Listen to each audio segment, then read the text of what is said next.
Very warm welcome to this IDPS 2021 webinar.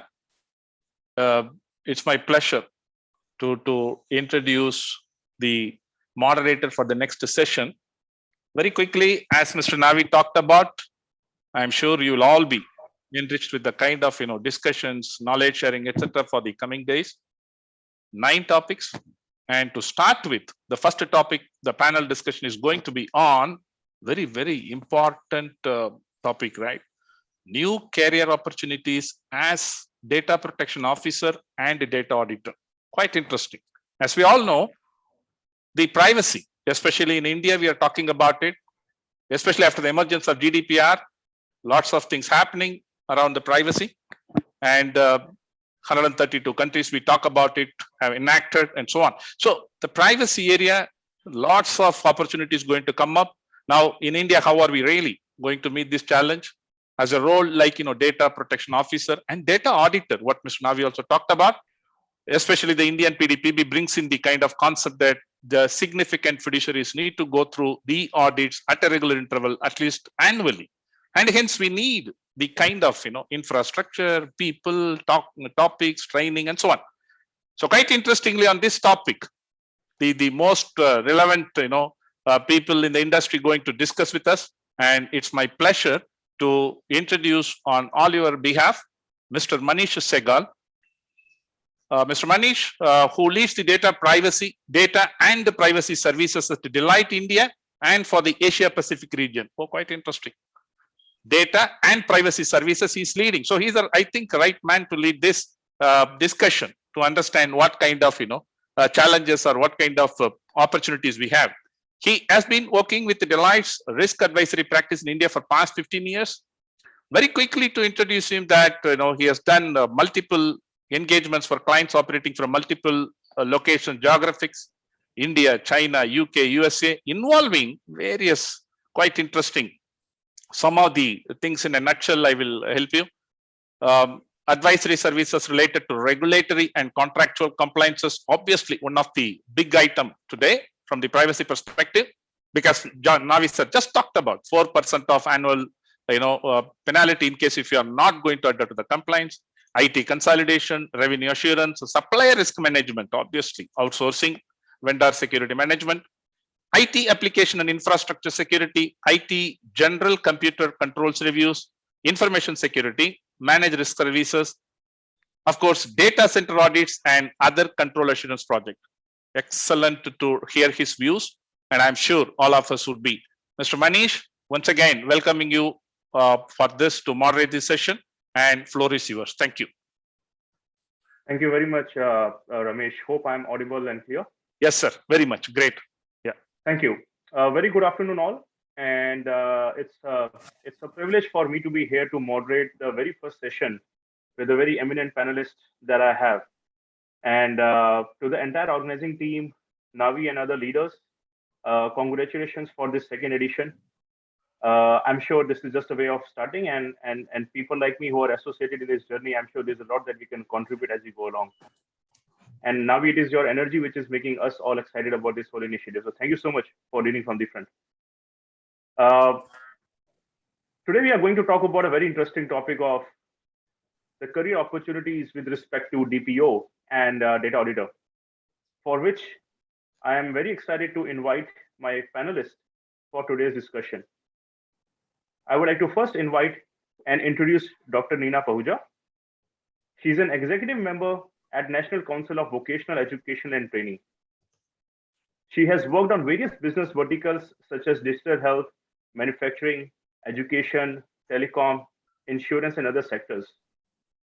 In her previous role, she was the Director General at Educational and Research Network, MITI, and she was involved in national-wide policy and new research areas with support for respect to Connected India initiative.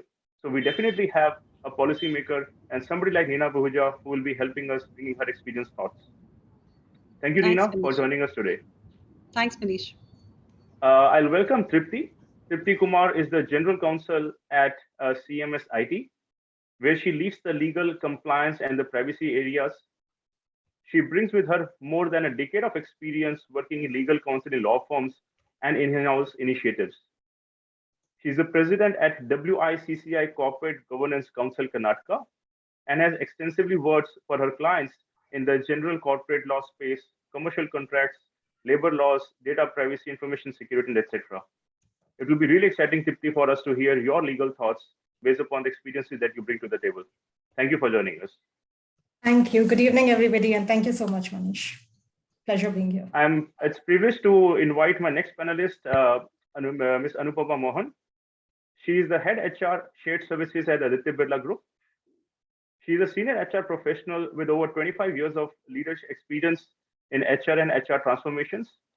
And she has a journey that has been filled with experiences across employee relations, talent management, people management, learning, development, and broadly the entire employee life cycle and experience areas. I'm very sure, Anupama, your HR experience and the thoughts of what people believe and how you have been transforming with your experience in the related field of privacy will be of a great value to our listeners today. Thank you so much for joining us. Thank you, Manish. Good evening. Last not the least, my good friend, a fellow panelist, Samir Mathur. He's a CEO and the founder of SM Consulting and brings around 31 years of experience in information technology of business and project management. He has worked with some prestigious organizations like NIT Limited, Wipro, etc., as a regional manager North for Tata Unisys, and of course, as a director of Quantum Technology and Net Technology Limited. It will be very, very interesting, Samir, for us to hear your thoughts on this discussion and considering your entrepreneurial role, how you see this evolution of this field of DPO and a data auditor to go along. Just give me a minute. Yeah, thank you so much. I'm in an office, so the sensors made me realize I'm not moving a lot, so I had to just move to get the lights up. Thank you so much, Samir. Privileged to have all of you in today's discussion. And I think the context has been very beautifully set by Navi and Dr. Arya in the previous session, suggesting as to why this topic of privacy is so important, how it has evolved, what we have been doing in India for it, and how the global corporate and government enterprise government initiatives are really making this topic of a great importance. And no wonders why this topic of career opportunities with DPO and data auditor was chosen as the first one, where we are going to talk about it right away. And Dr. Nina, maybe I would like to start with you. Considering your role, experiences in the policy and governance space, what are your views with respect to society at large and the influence it brings, to the privacy culture that an enterprise may have? How do you think the society is contributing to it? And whatever initiatives enterprises take, they may not be just limited to their own environment, because we all have our social and professional lives. So society at large and the influence on privacy initiatives within enterprise will be very interesting to hear your thoughts, Dr. Nina, on that. Thanks, Manish. So first of all, I want to just thank Dr. Varun, Dr. Arya, and Navi to invite me for this particular conference. I think it's just the right time to have this kind of a dialogue. On one side, we are talking about, saying that data is the new oil, which is going to be used extensively for all our new products, which are coming as part of emerging technologies. And I think it's very, very important to understand how data can be used. So coming back to, I think, your question, there's an echo coming for reasons. Okay. Yeah, may I request the people who are not speaking just to be on mute, just to avoid an echo? Thank you. Dr. Nina, back to you. Yeah, so coming to, I think, your specific question in terms of how do we train society, I think we as Indians today, to the best of my knowledge and what I've observed, are really not knowledgeable enough to what our privacy rights are. We're learning about our security, data security a little bit, and that too thanks to the issues which are happening in our banking, with our specific banks in terms of OTP sharing, etc. So people have learned about some of the data security issues.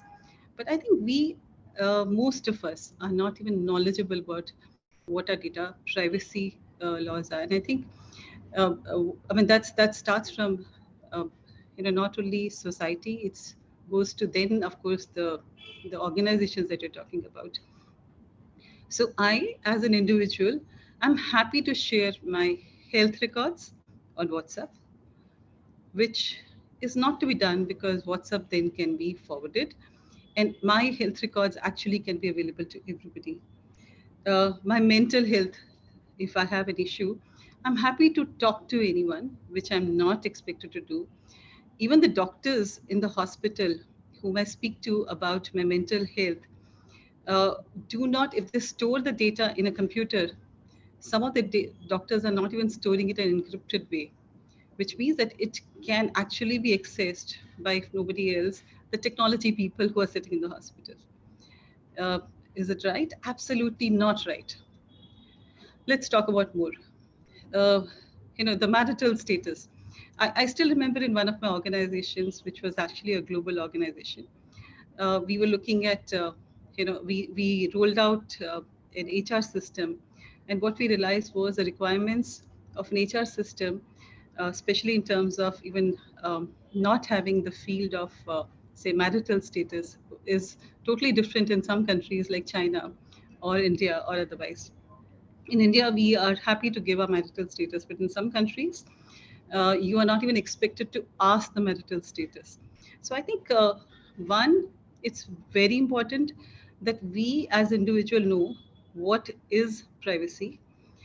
And I think second is not only knowing what is my privacy right, but I think how, if I actually talk about my data, how is it going to impact me? For example, data security was an area which was talked about maybe 10 years back, but now it's impacting almost everyone. It's hitting everyone. I mean, you hear of financial frauds which are happening because of people, sharing OTP or whatever, and people are realizing the impact of sharing data. So I think it's two things that need to be done. One, tell people what is your right, and second is what will be the impact in case you decide to share the data. And coming back to, I think, your specific question, how do we start this culture? Personally, I think, uh, I mean, as we say, a house is the first place where we need to start any kind of a thing. But I think it's schools also which are the places where we are able to teach the children, and it's today's children actually who are teaching today's society what needs to be done. And I'm going back to the example of crackers. When we all said we will not have any crackers in Delhi, it's the schools who started this concept of that, look, children, you're not going to burn any crackers. And children decided not to have any crackers at home, and they told their parents that we will not burn any crackers. So I think I really would love the concept of schools starting a concept of concept of teaching how privacy is going to affect kids. And then it goes to, of course, not to forget the TV channels or the colleges or even the organizations really talking about their specific data privacy laws, how it's impacting their business. But I think the culture of privacy, the concept of that has to start from home. There's something more that I would like to say at this stage. So when we started working on data security, which I also did a lot of work in my career, we used to say that data concept of data security has to start in everything from a design stage. So somewhere when we start the new products of tomorrow, where the data privacy bill is there already, when we design systems of HR, when we design systems of healthcare, or design systems which has any personal data, financial data or otherwise, I think this concept of the concept of privacy has to start from the design phase. And that's what I would really want everyone to start thinking in terms of, because if you start just putting in privacy at a later stage, it becomes very difficult.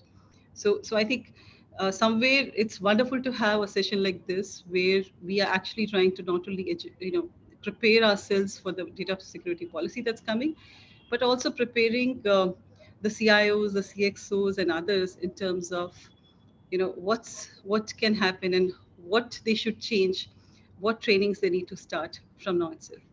Thank you so much. Thank you so much, Dr. Neena. Beautifully articulated and points put across. And I can't agree with you more that uh, things start at home. So till the time we don't really get the basics right, uh, from the school age, from the college, and of course, when we enter in the corporate world, there is a need of transformation from that kind. And I'm sure during our discussion, we'll talk about this aspect about what college and schools can do to promote this field of privacy. But I think you have put it very right. And an example that you gave that if doctors who are the most educated fraternity of our society, if we are not able to make them aware about the side effects of keeping the data in a non-encrypted manner, somebody who may have not a right intent may misuse it. So I think it's across the parts of the society and very well put together. Thank you so much, Dr. Neena, sharing your thoughts. Any other additional comments, Tripti, Anupama, Samir, you wish to add or contribute to this topic?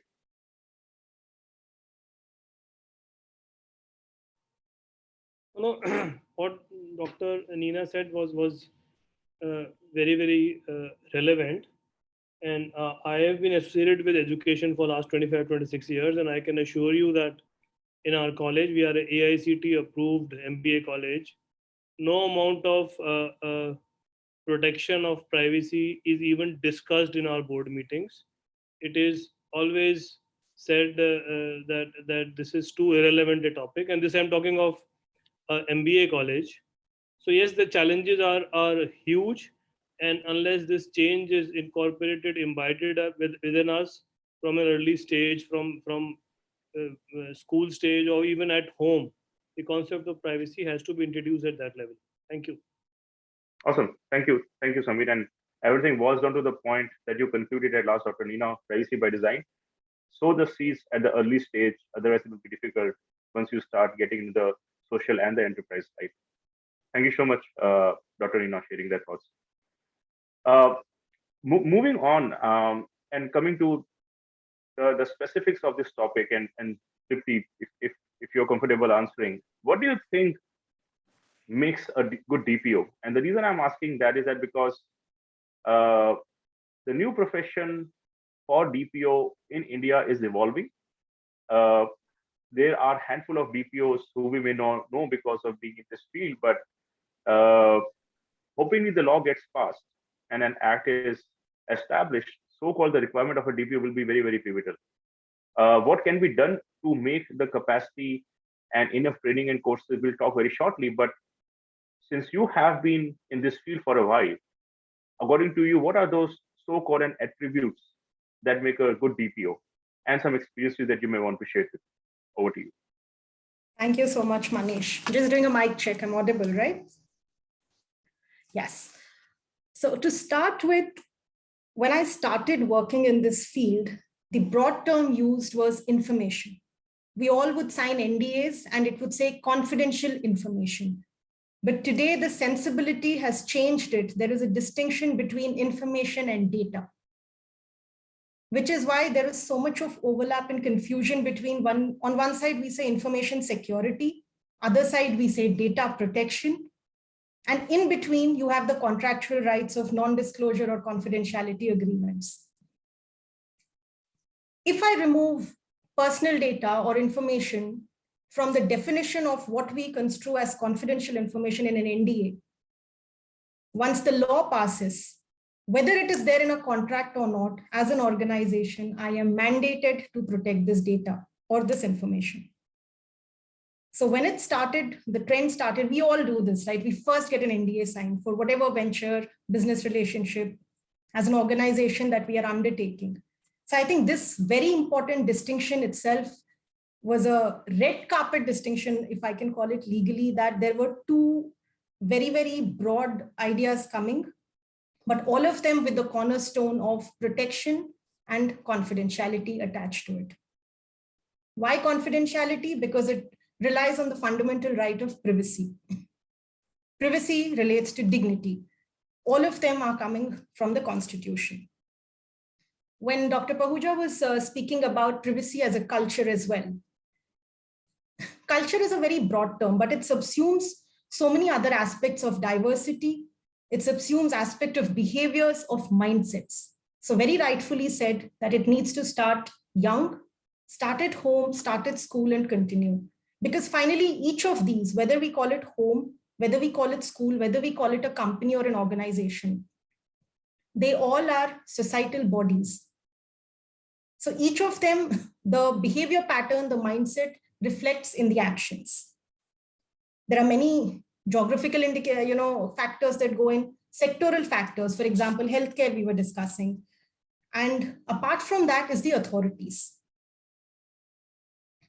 Now, when the GDPR law came in 2018, the data protection officers, or the DPO as we call them, were only identified as somebody who would be overseeing the function of data protection in an organization. Now, why was it something that needed being, being monitored or being overseen by somebody? Because there was a penalty attached, there was a compliance attached. The only way to implement that was to ensure that there is somebody who is actually seeing that what needs to be done is being done.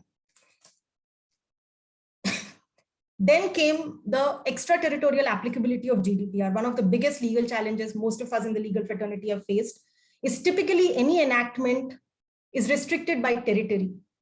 This law applies to India, to the territory of so much. Now, GDPR came and introduced a clause of extraterritorial application. So suddenly the concept of applicable law changed for all of us the way we were interpreting in the data protection and privacy space. Because now, even if the contract said this is under laws of India, if there was a European data subject, or we were targeting a European group of people, you would get hit by GDPR.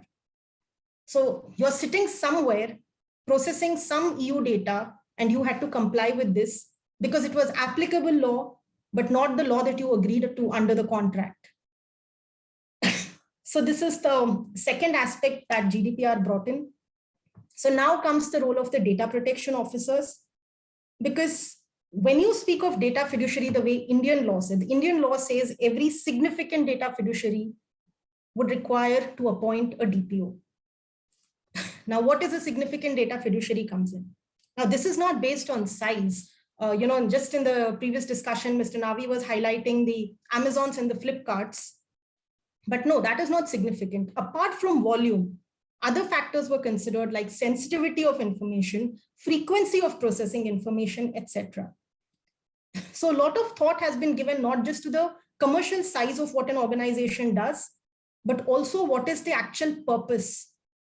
So to clarify what Mr. Navi was saying on lawfulness and legitimate purpose, why an organization collects data, you collect it lawfully, which is the journey, to achieve your destination, which is the legitimate purpose for which you're processing that data. So to oversee all of this, you need a DPO. Now, DPO is somebody who is just expected to educate, spread awareness, and conduct trainings and explain to people why is safeguarding personal data of whoever, whether it's your vendors, employees, or customers, important. Secondly, it is to also monitor the data protection compliances of the company. You will often be, as a DPO, called upon to advise whether there is a privacy issue or not. Very simple example, Dr. Pahuja was just speaking about marital status in many countries. Coming from the corporate governance background, so many of us in the HR, when we have an organization, we have relationship policies or fraternizing policies within an organization. Once I got this very nice question saying, why should I declare who I'm seeing or who I'm dating? It is my personal space. It is private to me. Why is it required that I come and make a declaration if there is any conflict?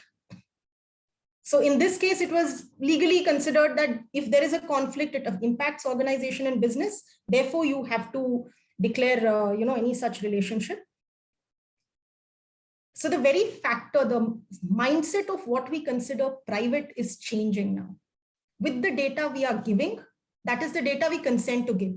My name, my address, my blood group, my marital status, and the data we are generating. As Manish, just now was saying, I need to move so that the lights, stay on. Or your swiping of your ID card or your biometrics. These are all your personal data too. But these are things you generate. You don't consciously give somebody. in parties or office events, office sponsored events, we all take pictures. And then we forwarded it to different groups. We are putting it on our office pages, blogs, social media pages. How many of us consciously take consent of all the people that we have actually clicked? We don't.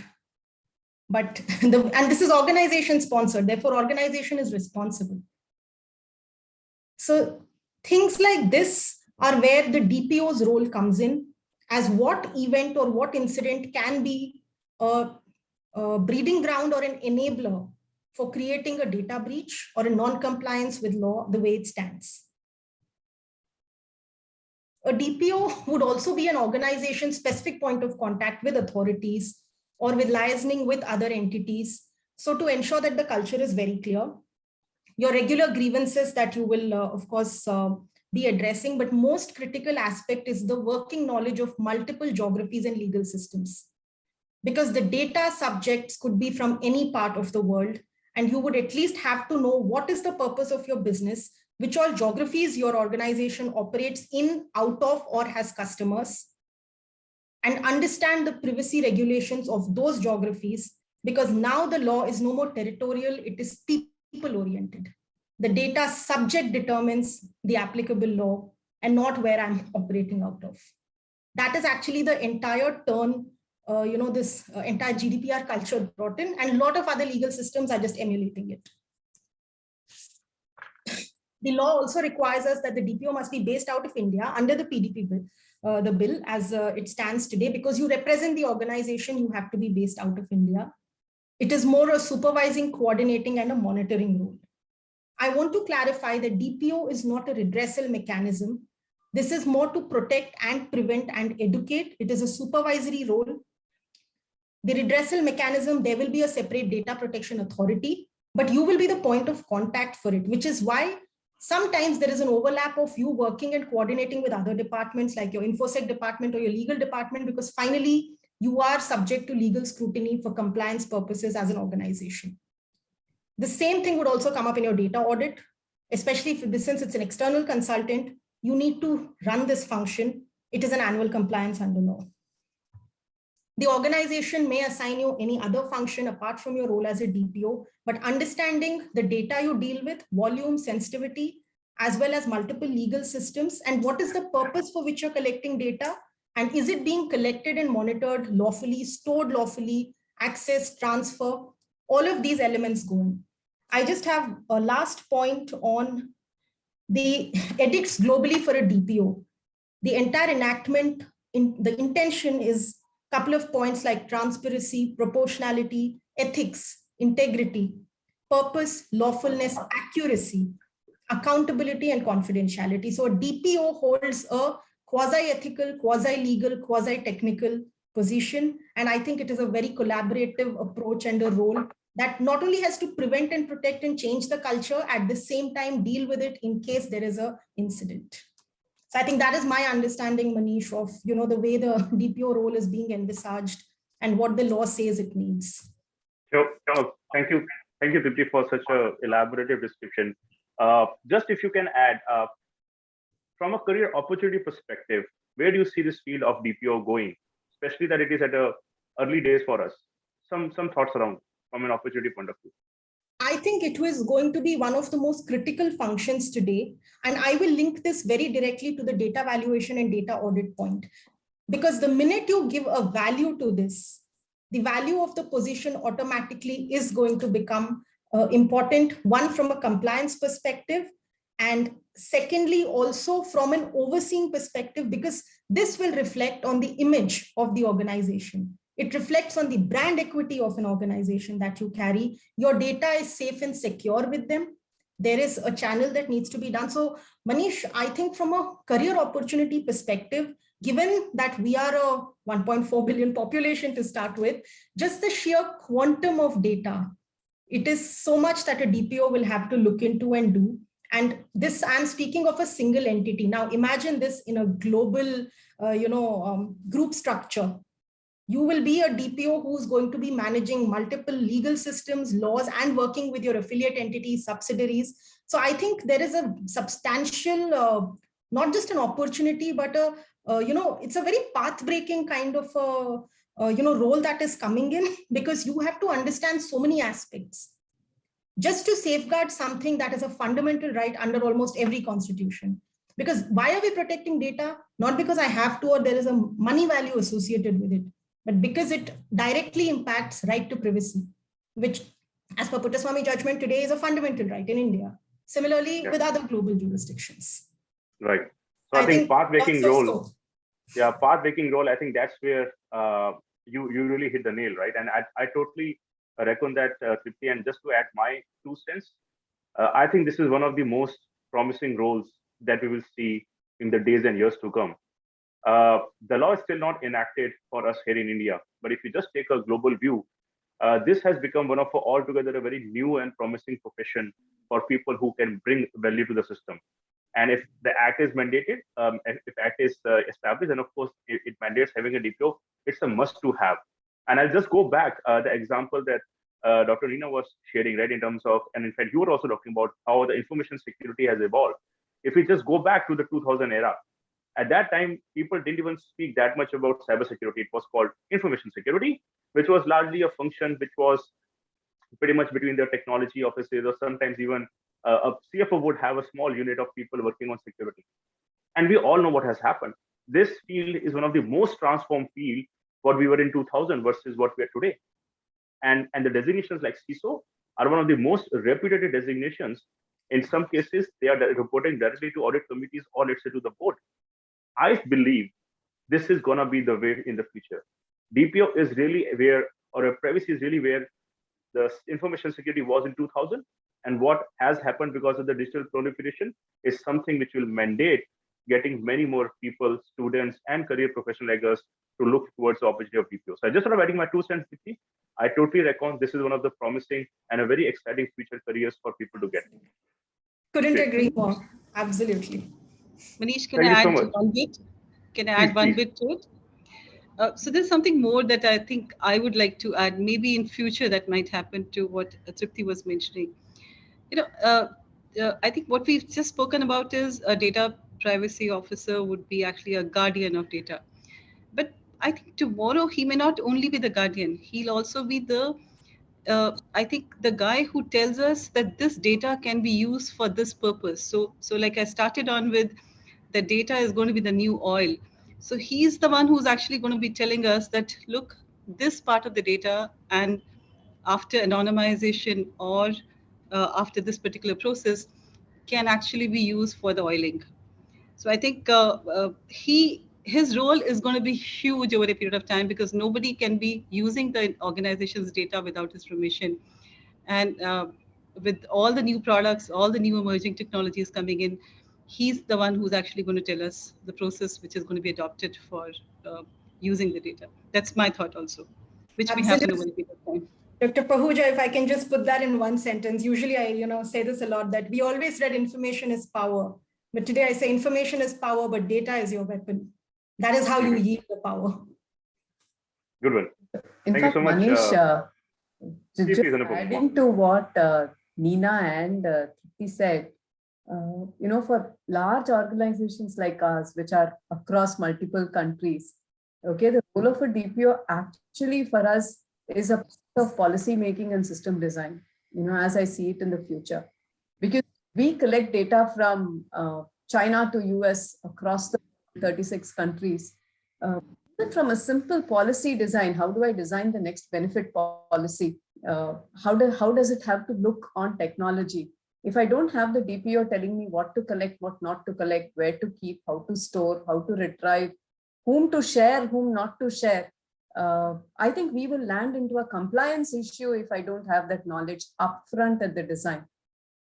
So there is, while there is a little bit of that's big kind of an element to this role, I think the excitement is huge, right from and given that what Tripti was saying, there is no mention of size. A small place to a large place, everybody will perhaps need this kind of an expertise available if you have to be on the right side of law. Not just right side of law, but ethically right as well. Great. Thank you. Thank you, Nupama. And I think we can just go on to this topic, but I'll just summarize saying that the listeners who are interested to understand what's the future career options, DPO could be one of the most strongest bets that you can make basis how our regulatory affairs unfold.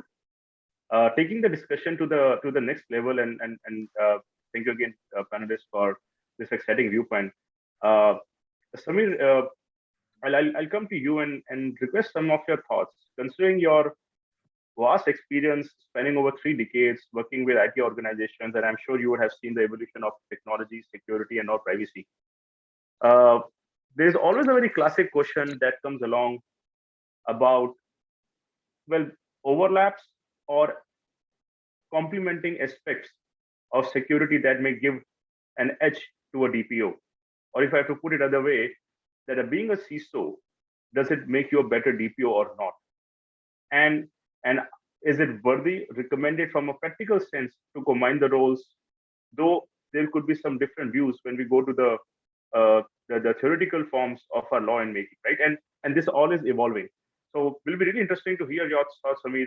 Is it a complement or is it a contradiction? Is it an overlap or is it a way to give you an edge of being a DPO if you come from a security or you already have a role of a CISO? Your thoughts? Yeah, thank you, Manish. So this question has, as usual, 2 sides of the same coin. That yes, it does complement, and yes, there is a deep sense of clash also.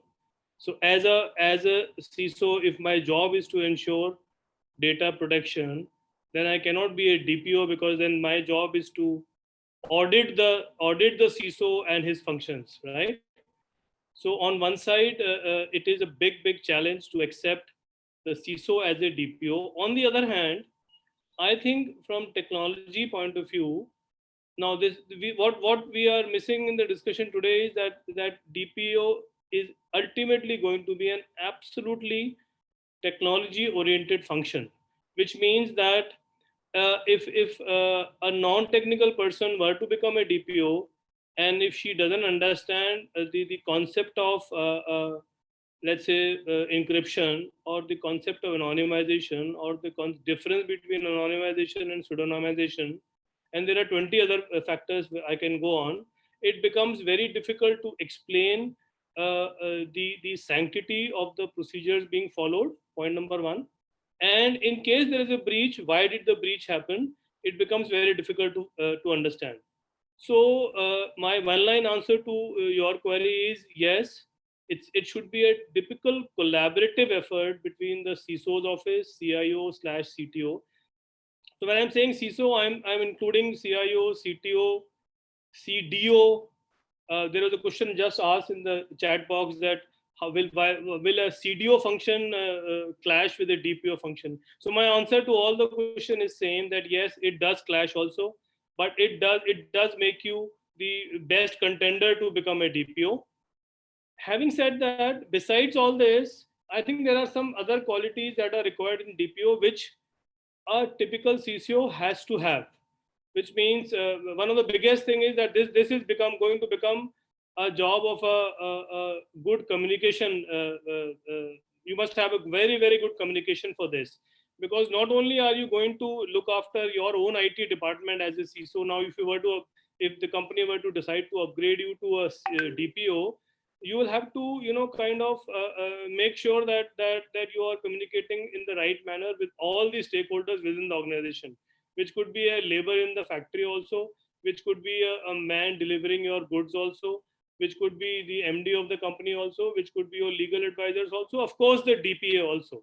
Ultimately, you are reporting to the management, and through the management, you are the DPA's represented within the organization.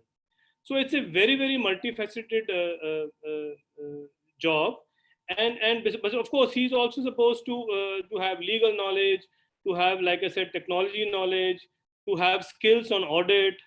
Now, if the CISOs and the CTOs are planning to upgrade themselves to a DPO, they will have to gain all these knowledge. Audit knowledge is something that most of the C-level people that we interact with, most of them have very basic knowledge, but a deep audit, if you were to do, it is not there with the technology team, which is understandable. I mean, it is not their primary job to do audit.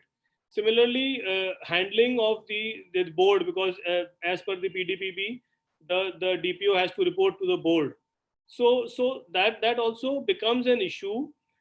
Having said all this, the concept of actually one country in, I think, Europe, maybe Belgium, or Navi sir was mentioning Luxembourg, has actually put a penalty of up to 50,000 pounds on one company where CISO was acting as a part-time DPO also. Now I'm talking of GDPR rules. GDPR does allow a external consultant to become a DPO. In the Indian PDPB, that's not been defined. It's been left open. Whenever I'm sure the law will be passed and the DPA will be formed, they will have some law. But yes, having said that, in India, I think most of the organizations will look on DPO as a consultant also, because having an in-house person with all these parameters built in, including technical, legal, HR, communication, negotiation, audit, having one person, then he becomes God, right? So my point is that it has to be a mix of everybody. And yes, and we also have to remember that if you exclude the top 5-10% of the corporate world in India, the rest 92% is all SMEs. Now for a SME where most of them, a position of CISO doesn't only exist. So it's the CIO/CTO who's handling the CISO job also. Now for us to expect him to take over DPO also will become too much. So I will end my point with saying that majority of our DPOs will be a new position. Point number one. Point number two, yes, the IT community, which in the C-level leadership within IT, has an excellent, and they should be the first one to be invited, provided they get all the other qualities that I have mentioned. Thirdly, the point of communication, because you are going to act as a grievance redressal officer also, right? Because people are going to come to you also that this person is misusing my data. I think so that my data is being misused. It has to be a mix of all those. And if the leadership, I mean, I am biased. I've been in IT for last 31 years. So my answer to this question is biased, that yes, the IT leadership has a very positive chance in terms of growth, career growth, and get out of the rigmarole of daily IT hassles that they go through. Thank you, Manish. Thank you so much, Samir. It seems all the good things are required to become a DPO, and it keeps on adding over and above, right? But maybe, Samir, I'll continue on the same parameters and requesting your thoughts. That at one side we have a DPO which is a bit established and very promising career option for people to consider, getting the inputs, be it coming from policy perspective, legal angle, or the security point, right? It's like a triage that will make eventually a good DPO, and we all believe it is going to be one of the most in-demand skills as we go along. But going back to the introduction that Navi had mentioned, the data auditor, and totally depends on what our regulation talks about. In our fraternity, we have seen auditor as one of the most established career options way long back, be it on the financial side, be it on the technology side, or IS side. But what it takes to be a personal data auditor, I know the law is still not out, we didn't know, but if your experiences or inputs you have, and somebody who is already an IS auditor or an technology auditor, how can they shape up their career to become a potential personal data auditor as the bill may require? That could be another interesting opportunity from a career standpoint for people to hear you. Your thoughts, Samir, on that? So first thing I'll say is that what Navi sir commented, that we as FDPPI, we have a course on which is called Module A, which is on becoming an auditor of data privacy. So I'll invite all the people present in this seminar to go and join that course. That's point number one. Point number two is, yes, a lot of people in the IT leadership I know have upgraded to become IS, let's say ISO 27001 auditors and equivalent. Yes, the possibilities are there.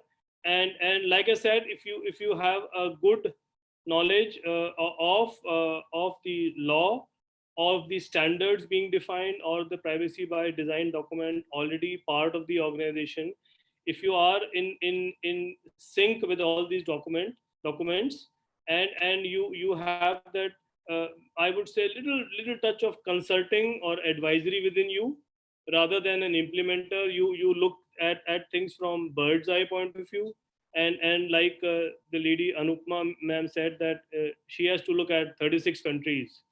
So this job will mean that auditor of data auditor has to be a person who has collaborative skills.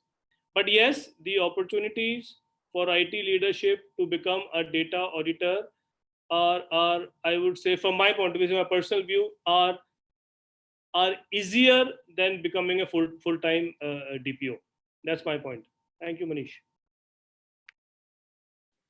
Thank you, Samir. I agree, and again, I'll give a example of how we have seen the cybersecurity field to evolve and the roles like CISO becoming so prominent. I still recall how the field of IS audit has evolved pretty much because of the dependency on technology and digital, means, be it starting from early 2000 era, and pretty much if this continues and a mandates come along, this will be a very interesting proposition. And like any other role, DPO becomes more like a in-house consultant, and then auditor becomes more like somebody who can come and check, right? So maker and checker is something that are the right and left wings of any corporate governance requirements that will carry on. So again, I think to all listeners, apart from DPO, potential and another promising career could be the personal data auditor or data auditor, as we may see how it comes on in the future, is something for people to consider as it goes along.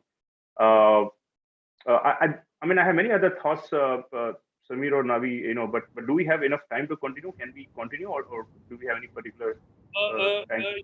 Manish, you are to still address Anupma Mohan. I know, and apart from Anupam Mohan, I had many other things, right? So I just sort of thinking if he has. Please continue. You will get a call from Ramesh. You will get a call from Ramesh. Thank you so much. Thank you so much for that. Of course, I didn't miss out Anupam, and I will never do that with my HR professionals and HR colleagues, right? So, Anupam, coming to you, we all have been talking about this whole discussion about the policy aspects that Dr. Neena had shared, and then of course the attributes and the legal angle that Tripti had mentioned, apart from the security triage that Samir had brought in. These are all related to what makes a good DPO and what sort of a DPO and data auditor attributes and options people may have in the career. I'm going to flip a question a bit for you. According to you and your experience, how HR professionals are helping or can help promote the privacy disciplines at an enterprise? What DPO will do as a custodian is one thing, what auditor will do is another thing. But what HR fraternity can do to contribute and encourage this topic of privacy, it will be interesting to hear your thoughts, Anupama. Hey, thanks, Manish. And thank you, Mr. Navi and Mr. Adepu, for recognizing that perhaps Aditya Birla Group, we as a team are doing some work in this area. Our journey really started in 2019, if I say, because I'm in the HR shared services, I head the place, and we hold the data from across 36 countries. So we started this journey in 2019 when GDPR happened, and we created a steering committee to say, what is this GDPR and what does this mean for us?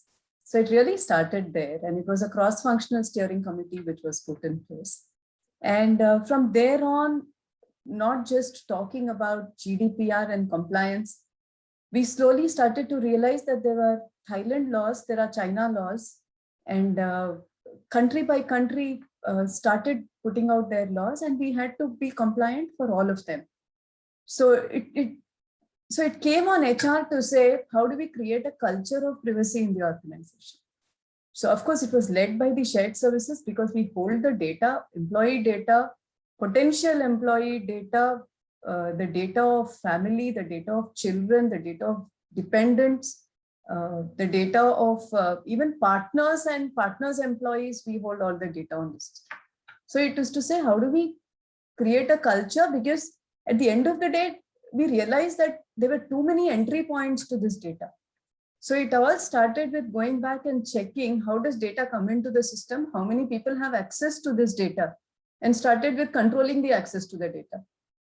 So the journey really started there to bringing everything on the system, making sure the access is restricted, and it started there. So from starting as an access journey, we moved to a belief building journey to say, now that we have controlled accesses, how do we build belief in people that we are really keeping their data safe? So then it moved to creating SOPs, policies, processes, and saying, yes, your data is safe and it is governed by these policies, these processes, these governance mechanisms to tell data subjects that your data is safe. Now our journey is really about educating the entire bunch of people on building the capability, which is about valuing privacy. Because we realized when we put our policies and processes in place, the actually needle swung from one side to the other.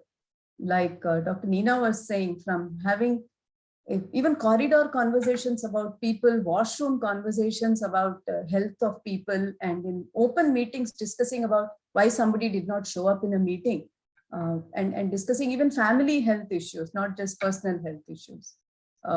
The pendulum completely swung to the other side, where people were not even data requests which would come into the shared services went through 3 levels of approval before giving data even to authorized users, because everybody was scared to send out even a report.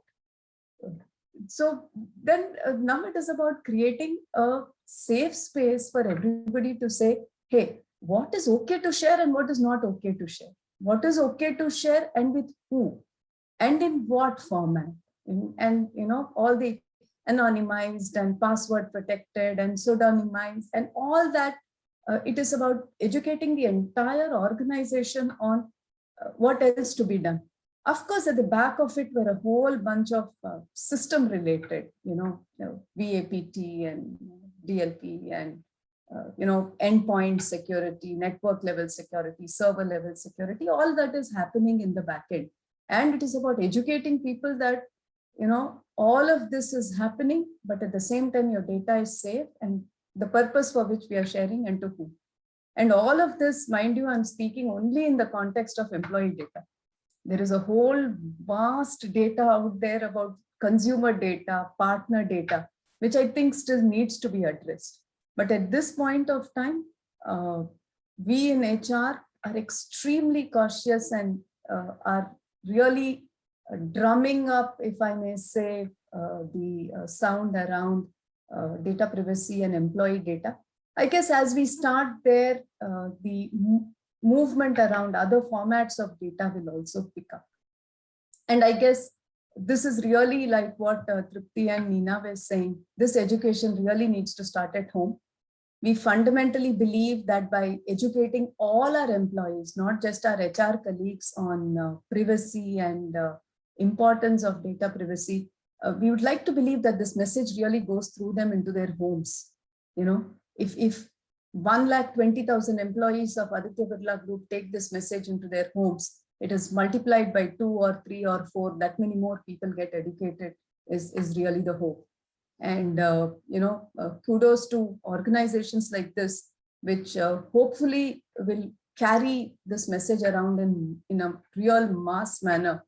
And adding to one more profession, Manish, that could create is about people who create this content that should go across mass, just like, oh, don't share your OTP is almost become a mantra. I'm sure it will take time and it will generate newer jobs in those spaces as well. Yeah, on that, thank you so much, Anupama. Again, you mentioned about OTP. I know people across the sections who may not understand what OTP stands for, but they know they are not supposed to share it, right? That's the power of information, Absolutely. right? So they don't bother Right. what OTP stands for, but they know that this is something sensitive to be taken care by them, for them. And if you ask them, I mean, not to judge anybody, but they are not bothered, and I think that's okay as long as they understand Absolutely. the sensitivity around it. Similarly, Anupama, as you have beautifully said, that holding the data is one thing, but having the enough knowledge about sensitivity is another thing. And you, as an HR, beating the trumpets at the loudest of the speech, helping the privacy officers, legal teams, IT teams to promote I think that's one of the most complimenting steps, Anupa, that you as an HR profession and the leader have taken, and probably the other will follow the soon. With that, any other concluding remarks before I open up the lines for another 5-10 minutes of a Q&A, if there's anything else? Otherwise, we may wrap up according. But a bit of an Manish, open forum for panelists. Please. Manish, I thought I'll add another job role which can actually come. So I think we did speak about some nice job roles, and Anupama did talk about that beautiful role of content development. But I think there's another role that's going to come for all the technology people. We've had, so I've been a part of security, technology development, etc. from donkey's years. And I think we didn't have so many of frameworks earlier. I mean, even if you talk about the ISO 27001 or further on frameworks, we didn't have it initially. So one wonderful work that was developed by technology consultants was to come up with framework. And over a period of time, we also came up with frameworks for different business verticals. So I think that's going to happen also over a period of time. So, as the DPO's work pick up and the audit work picks up in a very, very large way, and, the frequency audits also may be defined over a period of time because people will have sensitive data. I think I feel more of these frameworks will come in, more of these audit requirements or frameworks will be defined, which will be done by groups of technology people and the consultants sitting together. So I think that's also going to happen, which I see as a major role. And for somebody like you, Manish, that might happen there. Thank you. Just to ensure this was not scripted, guys. It was very promptu, and Dr. Nina just came up with this thought. Nothing that me and Dr. Nina had planned. But thank you so much, panelists. It had been a great discussion. And one of the most exciting takeaway for me is that what we believe DPO as a career, as a future is definitely there. Getting an auditor's role is equally compelling and equally promising. So thank you so Manish, much, I all just have panelists. one thought, before we close. Just one thought is not one thing that we discussed as all of us. I love what Anupama said, Dr. Pahuja, and even Mr. Mathur. They all brought very different perspectives. That all of us, in whatever capacity or department we all are coming from, whatever is our core qualification, we all have been unofficially doing it. The law has now just made it a statutory position. As we all have just been doing it any which way as something which is important. But one thing that also I want to add is the risk. I think the kind of data, if that data gets breached or if that incident happens, I think the risk involved, if it is a financial or a health data, the risk is much higher vis-a-vis someone's address or name. I think that's another factor which also goes into this entire data protection. I think that is why the word protection has been used very nicely in this nomenclature by the, the drafters of the law. So I just wanted to give that as a closing thought, that while we discussed all the other things from a compliance and from an implementation and culture aspect, I think there is also a risk aspect that will add to the audit angle as well as the valuation angle of it. So awesome. That was one thought I had. And I believe if I give another half an hour, we'll have another career option coming along with this eminent brains thinking aloud. So thank you so much, panelists. One option that I can think of, Manish, one option that I can think of is that you need interviewers. Who will interview a DPO? If people don't understand all the functions of a DPO, who will interview the DPO? So there has to be specialized interviewers for DPO. We'll call them the data recruitment panels. Yes, DROs. Yeah. Indeed. As I said, that another half an hour and we'll have many more career options coming along. So maybe I'll take a logical break. I see our next panelist coming along. Any good to see on a screen. So we open questions, open the lines or chat, whatever the